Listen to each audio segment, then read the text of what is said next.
Student, we are here for the digital communication and stochastic process.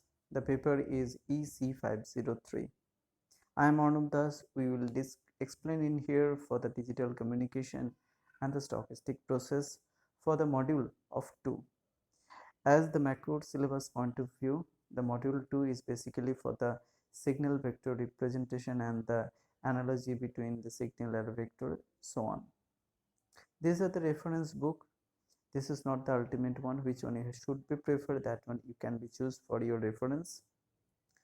So we in here today this explain for the module 2 analogy between the signal and the vector, distinguishability of the signal and the orthogonality and orthonormality, basic function, and also the orthogonal space, signal space.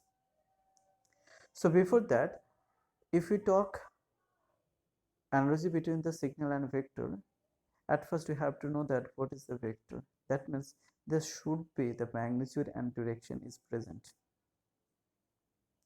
Signal also, there's some magnitude is present and obviously some direction also present. So it can be analogy with the signal and vector. For the vector, the basic fundamental operation are scalar multiplication and vector multiplication. If we consider this one, the vector, that can be as a scalar multiplication point of view.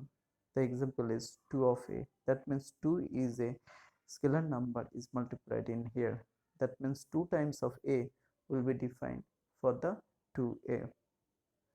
For the vector addition, the a vector and the v vector is applied.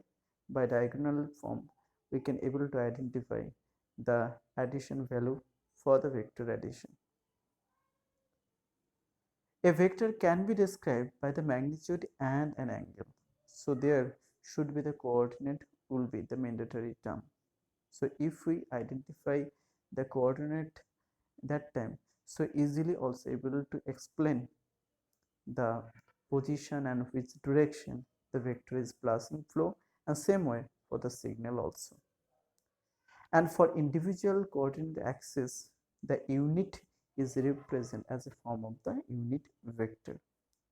For the case of x, is mostly written as a I, and for the y, the unit vector mostly written as a form of c. So if the a vector is represented in here as such, that is 4,3 ultimate position, that time the vector can be write down this one, because at the x direction the 4 times of unit vector is used, and the y direction that the 3 times of unit is used on there. That means a will be equal to of 4i plus of 3j. Same way, if we consider for the another one vector, and that is the b, and this is equal to 4i plus of j, that time what will be the result for the sum of these two? You just multiply the coefficient for this individual unit vector. That is, for the a, the x-axis or I unit vector is multiplied with the 4, and for the b, I unit vector is multiplied with the 4.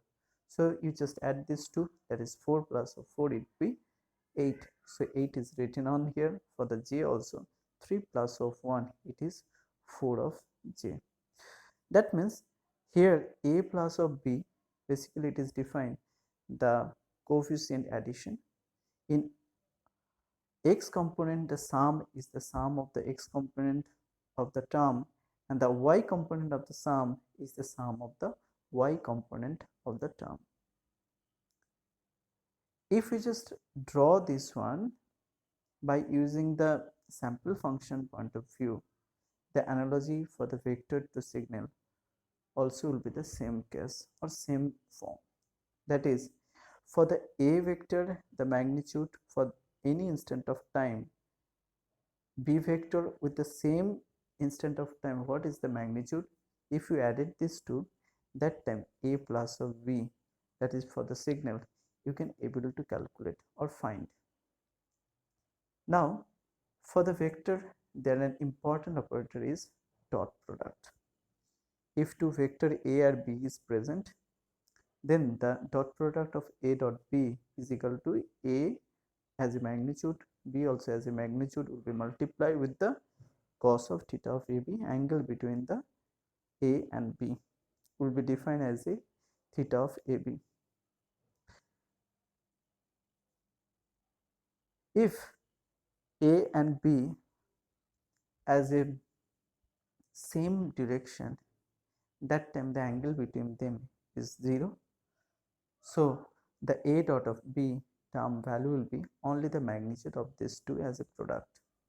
If A and B are as a perpendicular each other, that time their theta of AB value will be 90 degree, and the resultant for the A dot of B is equal to 0 on there.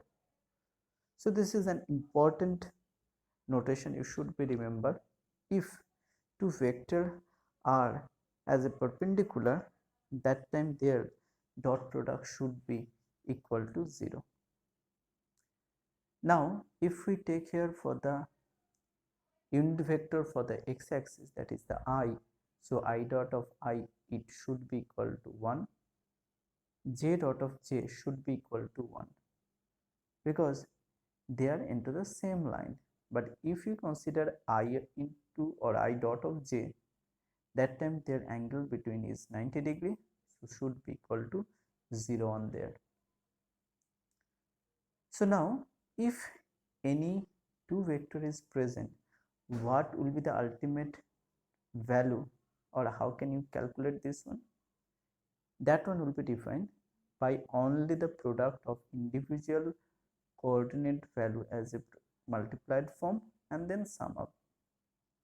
That is, for the x-axis, the A vector magnitude is the ax, for the B they are the bx. Same way for the y coordinate, their A is the ay, and for the B this is the b of y. So individual these two will be multiplied and then sum, so ultimate result will become for the A dot of B. If we just analogy for the dot product to signal, that time it will be defined as a inner product, and this is represent within the greater and lower sign, that is the A comma B in the time domain. Here also the inner product will be defined as the individual instant of time A and B will be multiplied and then sum of each and every one term. Let for the AT is, for the first instant the magnitude is 3, for the second instant this is 4, in such way this is 1 and 2. Same way for the B is 2, 3, 4 and 2. So inner product of A and B will be individual instant of time, we just product, that is first one will be 3 into of 2, second one will be 4 into of 3, in such way the ultimate result will become as a 26. So I think you can able to identify what is the formation and is it possible vector also, and the analogy for the signal, and how can it can be effectively used on there. Many of things is still left on there. We will meet again in here with continuing this topic. Till have a good day, stay safe.